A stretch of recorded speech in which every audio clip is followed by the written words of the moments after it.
Este podcast é um oferecimento de Nadai Ferro e Aço 012 3832 7124, Ubatuba, São Paulo.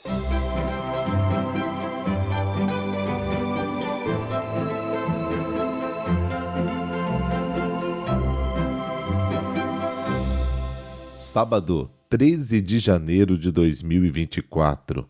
Estamos chegando para mais um podcast Evangelho do Dia.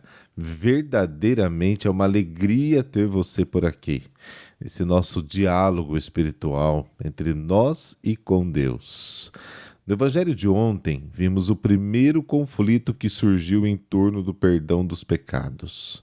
No Evangelho de hoje, vamos meditar sobre o segundo conflito que aparece quando Jesus se senta à mesa com pecadores.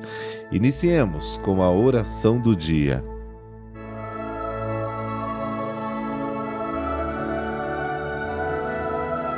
Pelo sinal da Santa Cruz, livrai-nos Deus, nosso Senhor, dos nossos inimigos. Fazei, Senhor, brilhar em nossos corações o esplendor da ressurreição, para que, livres das trevas da morte, cheguemos à luz da vida eterna. Amém.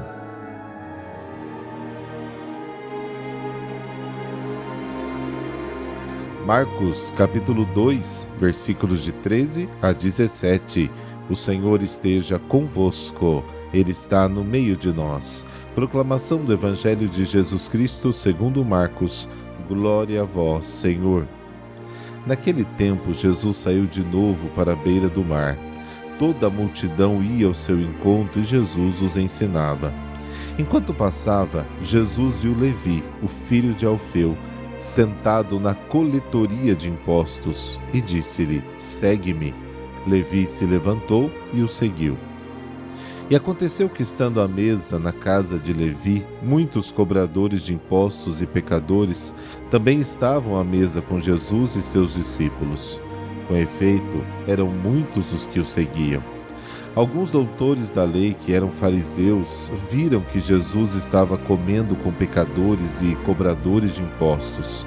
Então, eles perguntaram aos discípulos: por que ele come com os cobradores de impostos e pecadores? Tendo ouvido, Jesus respondeu-lhes: não são as pessoas sadias que precisam de médico, mas os doentes. Eu não vim para chamar justos, mas sim pecadores. Palavra da salvação. Glória a vós, Senhor.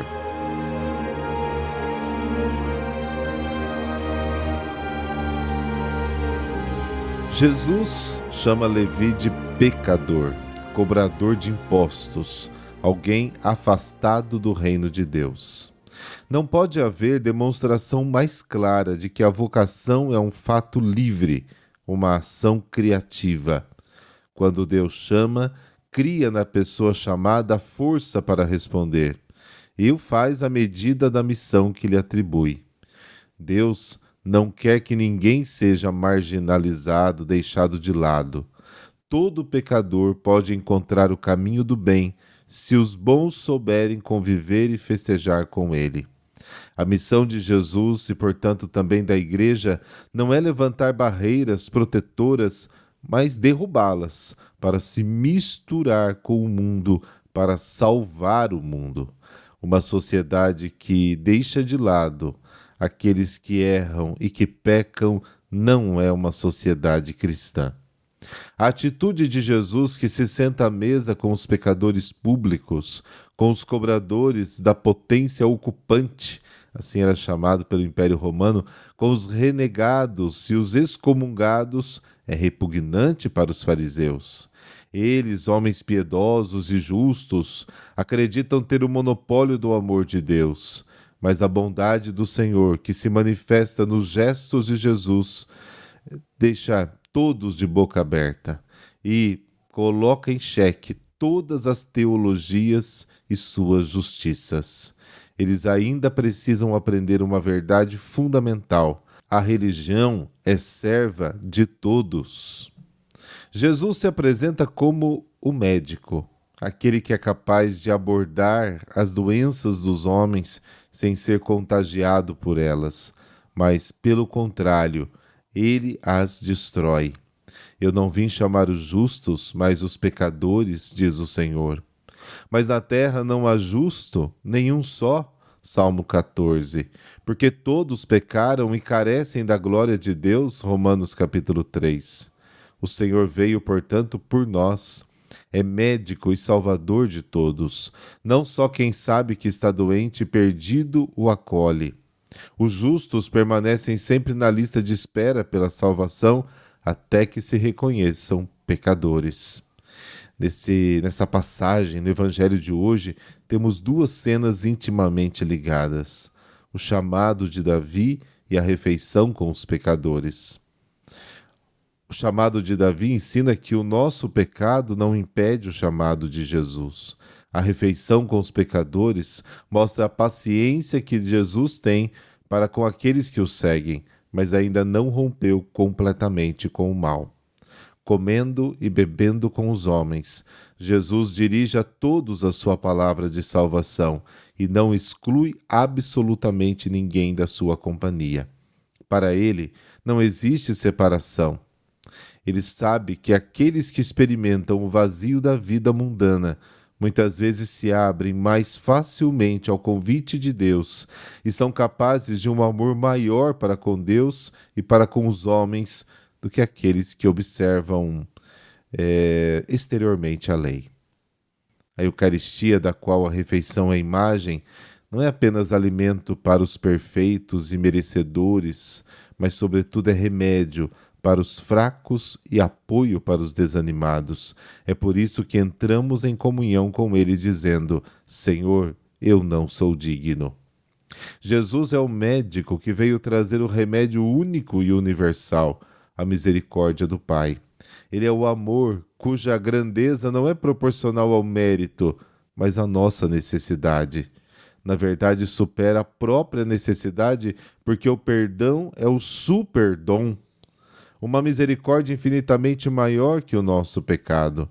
A salvação é acolher esta misericórdia, fonte da vida nova de Deus. Os escribas e fariseus, que queriam ser mestres da verdadeira religião, nem sequer eram discípulos dela. Afirmavam ser justos porque observavam todas as leis, exceto a mais importante, que torna os homens semelhantes a Deus: amar a todos com o seu mesmo amor, que é diretamente proporcional à incapacidade de ser amado. A pergunta dos escribas e fariseus se dirige aos discípulos. No entanto, a resposta vem de Jesus. Este é o modo de proceder da Igreja. Cada questão que se apresenta deve encontrar resposta apenas em Jesus. A nova lei, a insuperável e definitiva, é Cristo, o que ele disse e fez. Devemos tratar os pecadores como ele tratou. Ele odeia o mal precisamente porque ama os doentes. Ele odeia o pecado porque ama o pecador. Quando amarmos os nossos irmãos com a ternura infinita do Pai, começando pelos últimos, então o amor do Filho também será perfeito em nós e seremos semelhantes a Ele. Só o amor livre e misericordioso de Deus salva a todos.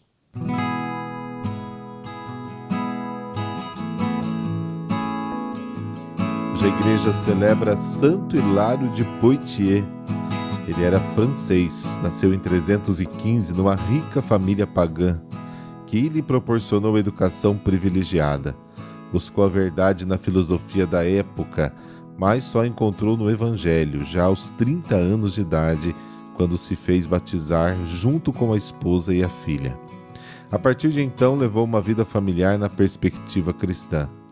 Aproximadamente em 353, o povo e o clero lhe pediram aceitar o bispado. Viu aí um claro chamado de Deus e aceitou, naturalmente abandonando a vida conjugal.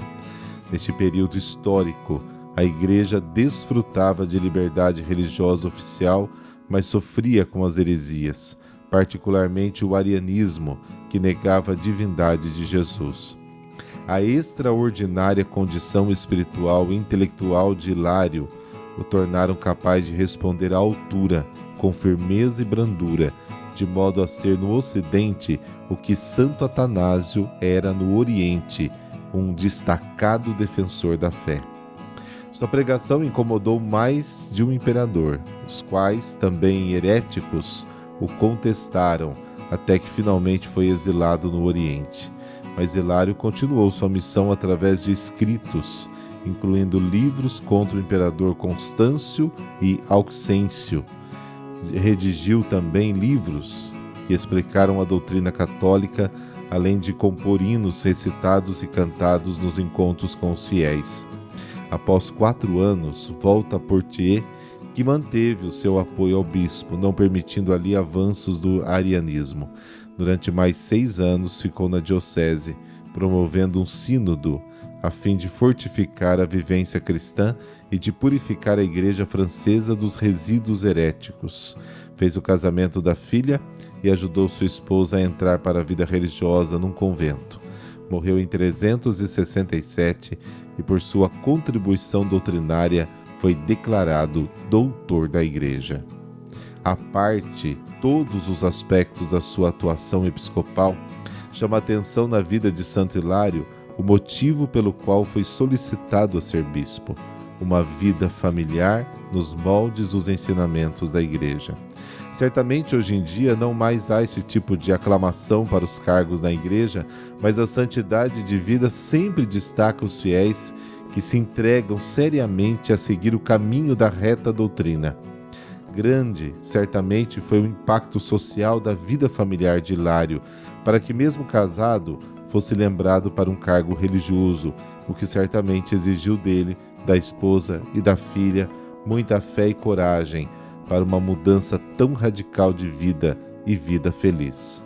Atualmente, o exemplo de uma vida cristã nas famílias é mais do que imprescindível diante da monstruosa corrupção dos valores morais, sociais e familiares, situação que pede a todos os católicos firmeza, heróica se necessário, para recolocar a vida comunitária de todos os níveis no caminho de Cristo.